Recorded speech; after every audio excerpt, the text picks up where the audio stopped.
O hipotálamo é uma região do cérebro de tamanho aproximado a uma amêndoa e localiza-se sob o tálamo, formando uma importante área na região central do diencéfalo, tendo como função regular determinados processos metabólicos e outras atividades autonômicas.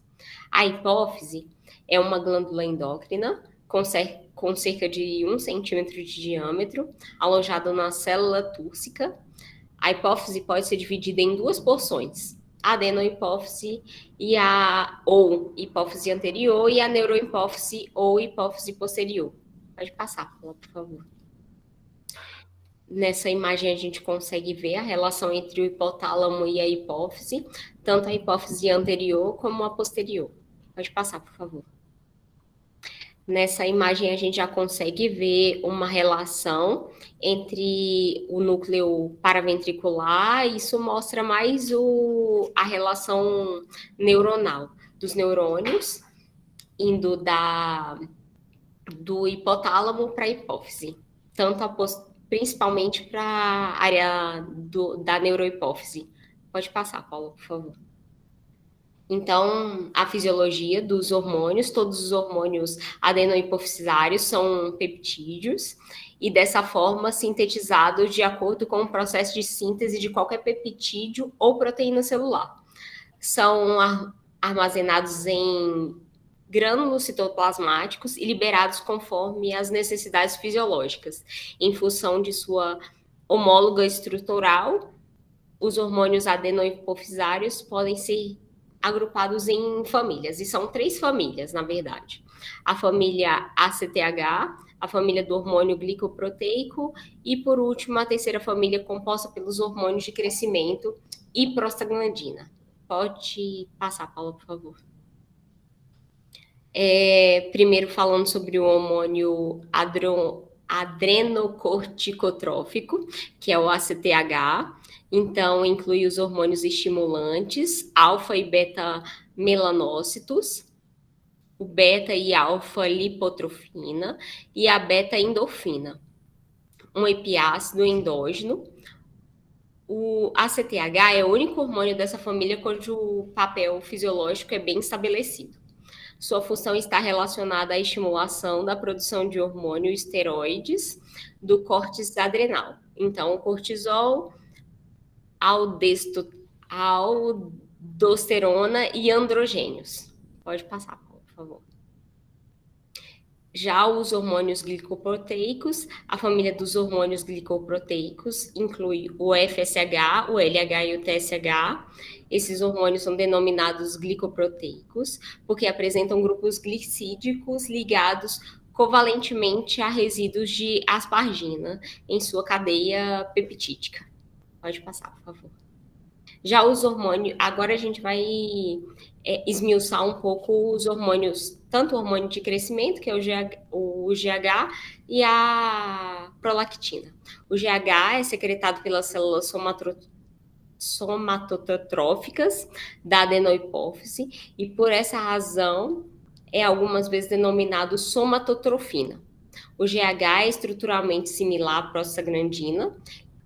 Ele é similar em relação à composição, porque 75% é homóloga ao GH. E o lactogênio placentário, 80% de homológica ao GH. Essa similaridade estrutural explica a atividade lactogênica presente no GH. A síntese de GH é estimulada pelo hormônio liberador do hormônio de crescimento e liberado pelo hipotálamo. Pode passar, por favor. O GH é secretado durante toda a vida, embora não com a mesma constância. De fato, observa-se aumento constante do nascimento até o início da infância, em que sofre estabilização. Na puberdade, há um grande aumento dos níveis secretórios de GH, induzidos em mulheres pelo estrogênio e em homens pela testosterona, o que explica o estirão do crescimento puberal. Após a puberdade, a taxa de secreção declinam até estabilizarem e, finalmente, senescência, as taxas de GH declinam para o menor nível. Pode passar, por favor. Nessa parte, o principal são os fatores estimulatórios. Então, o que estimula o GH e o que inibe a secreção deles. Então, o GH é estimulado pela os fatores que estimulam, na verdade, o GH. A hipoglicemia, os aminoácidos, o aminoácido, na verdade, a arginina, a redução dos níveis plasmáticos de ácidos graxos livres e os exercícios físicos, o sono, antagonistas alfa-adrenérgicos, dentre outros. O que inibe a secreção de GH? A hiperglicemia, a obesidade, o aumento dos níveis plasmáticos de ácidos graxos livres, a senescência, a gestação e os agonistas de beta-adrenérgicos. Pode passar, por favor. Então, o GH, ele principalmente está envolvido no direcionamento das vias metabólicas, como a mobilização de ácidos graxos livres, aumentando a captação de aminoácidos por parte do tecido muscular esquelético, e a inibição do metabolismo da glicose e do tecido adiposo muscular. Embora o GH esteja estreitamente relacionado ao crescimento, é importante salientar que sua influência na estrutura final a ser alcançada, ela é 30% da pessoa. Então, mais de 70% está relacionado com fatores genéticos e só 30% está relacionado ao hormônio GH. Pode passar, por favor. A prolactina é sintetizada pelos lactotróficos da adenohipófise, cuja população celular é de 15%, aumentando para 70% o período de gestação e lactação. Há evidências da relação da prolactina com o ciclo menstrual. Em doses elevadas, a prolactina reduz a síntese de testosterona e a espermatogênese, levando à impotência sexual masculina e à infertilidade. Existem alguns medicamentos, por exemplo, que podem estimular a produção de prolactina e terem esses efeitos no sexo masculino. A lactogênese é um processo em que a prolactina está intimamente relacionada, sendo responsável pela sinalização de síntese de enzimas envolvidas na produção da caseína e lactose pela mama. Embora os níveis de prolactina ao final da gestação estejam muito aumentados, a lactogênese só ocorre de fato após o parto, porque no período gestacional os níveis de progesterona são muito altos, oriundos da placenta, o que reduz a expressão dos receptores de prolactina. Essa daqui é um esqueminha que mostra os hormônios que são produzidos pelo hipotálamo. Então, o TSH, FSH, a prolactina, o ACTH e o GH, influenciados pela adenohipófise e pela neurohipófise. Pode passar, por favor, Paulo. Então, a fisiologia dos hormônios da neurohipófise. O ADH é também denominada vasopressina, uma vez que sua primeira função identificada foi a capacidade de contrair a musculatura lisa arterial, aumentando a pressão arterial. Já a ocitocina apresenta como uma das suas principais funções a contração da musculatura lisa uterina no momento do parto. Pode passar. Esse daqui é um esqueminha que ele mostra como o organismo funciona, tanto na privação de água quanto no aumento de água. Isso interfere na osmolaridade e essa alteração da osmolaridade reflete no hormônio ADH. No final das contas, assim, a osmolaridade pode interferir como resultado final na osmolaridade plasmática, na direção da normalidade, é o que, na verdade, é o resultado final.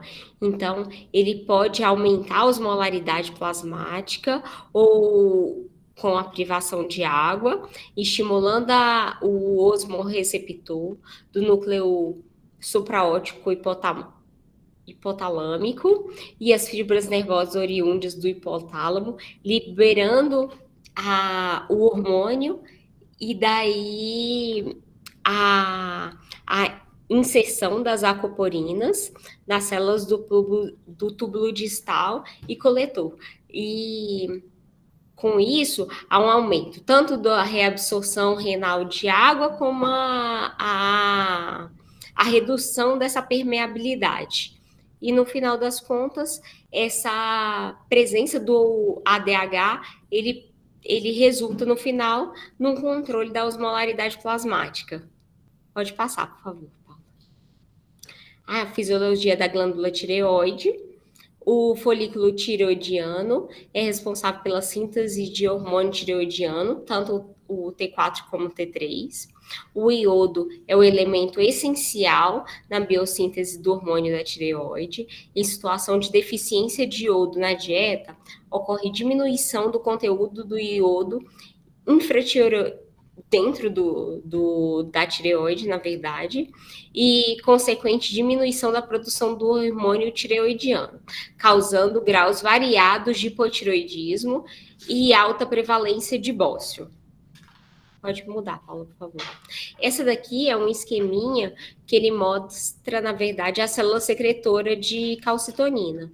Então, a presença do TSH estimula essa célula da tireoide a produzir mais calcitonina. Pode passar, Paula, por favor. Então, agora a gente vai falar sobre o transporte de hormônio tireoidiano no plasma. Os hormônios tireoidianos circulam na corrente sanguínea, ligados à proteína ou em sua forma livre. A proteína plasmática transportadora de hormônio tireoidiano é denominada TBG.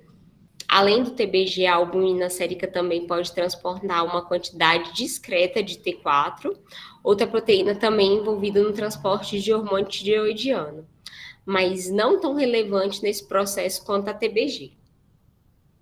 E a albumina sérica é a pré-albumina transportadora de tiroxina. Pode passar, por favor.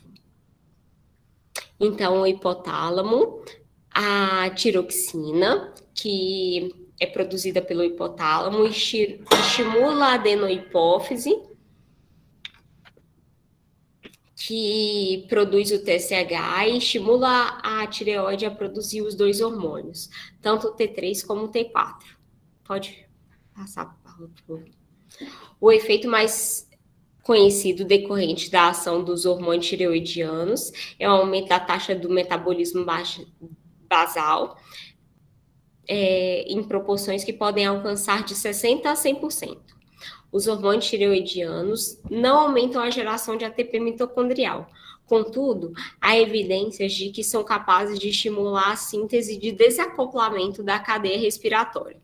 Esses desacopladores são proteínas capazes de bloquear o fluxo de elétrons na cadeia respiratória, diminuindo a eficiência na síntese mitocondrial de ATP. E a energia que seria direcionada para a síntese de ATP é direcionada em forma de calor. Pode passar, Paulo. Ações dos hormônios tireoidianos no sistema cardiovascular. Essa parte é mais importante porque os hormônios tireoidianos, eles estimulam, na verdade, essa sensibilidade do músculo cardiovascular às catecolaminas, como a adrenalina, noradrenalina. Então, ele fica mais sensível a esses hormônios. Pode passar, Paulo. O trato gastrointestinal, então, estimula tanto a ingestão alimentar quanto a diminuição alimentar. Por exemplo, no caso do aumento excessivo desses hormônios, do T3, T4, a uma ingestão alimentar exacerbada, quanto a diminuição, quando a diminuição interfere na ingestão alimentar. A estimulação, a secreção de sucos digestórios e a estimulação da motilidade e movimentação intestinal. Pode mudar, Paulo, por favor. Então, os efeitos dos hormônios tireoidianos no metabolismo lipídico, os hormônios tireoidianos, particularmente a T3, são extremamente eficientes em promover a lipólise no tecido adiposo. Esse efeito aumenta a disponibilidade do ácido graxo livre e sua posterior oxidação. Paralelamente, ocorre aumento da quantidade de colesterol circulante, o que aumenta o ciclo de desenvolvimento da aterosclerose. Pode mudar, Paula, por favor. Agora, em relação ao metabolismo dos carboidratos. Os hormônios tireoidianos aumentam a taxa de absorção dos carboidratos por parte do trato gastrointestinal e a gliconeogênese hepática, no caso, lançando no plasma uma grande quantidade de carboidrato. Concomitantemente, ocorre aumento da secreção de insulina, possivelmente também estimulada por T3-C4, que estimula a rápida captação de glicose pelos tecidos alvos. Pode passar, por favor. O metabolismo das proteínas. Então, no indivíduo eutireóidico, tanto a síntese como a degradação de proteínas ocorrem nas taxas equivalentes, resultando em um equilíbrio nitrogenado igual a zero. Os hormônios tireoidianos aumentam o anabolismo e o catabolismo proteico, com o predomínio do segundo processo. Então, mais catabolismo, quanto mais há hormônios tireoidianos, levando a uma intensa perda de massa muscular em indivíduos hipertireoídicos. Embora a ingestão dietética de proteína aumente em decorrência do aumento do apetite. No hipotireoidismo, acumulam-se nos espaços extracelulares proteínas complexas, com ácido hialurônico e condroitina sulfato, que tem grande efeito osmótico positivo, causando o edema característico do hipotireoidismo. Pode passar, Paula. Então, as doenças relacionadas à tireoide. O hipertireoidismo, que designa a exacerbação das funções tireoidianas e apresenta-se como uma síndrome, ou seja, uma condição que apresenta um conjunto de sinais e sintomas. O hipotireoidismo manifesta-se com comportamento agitado, taquicardia, perda de peso, acompanhada de apetite de boa qualidade, fadiga, fraqueza muscular, diarreia, intolerância ao calor, pele quente e úmida, transpiração excessiva, labilidade emocional, alterações menstruais, tremor fino das mãos, sobretudo quando o braço encontra-se em posição de extensão, e exoftalmia, nos casos mais graves. Pode passar. A doença de Graves, também denominada tireotoxicose, ou ainda BOS tóxico, é caracterizada pela presença de anticorpo imunoglobulina, que se ligam aos receptores de TSH, presente nos tireócitos, disparando a cascata do segundo mensageiro, mediado pelo AMP cíclico, que conduz à síntese e secreção dos hormônios tireoidianos.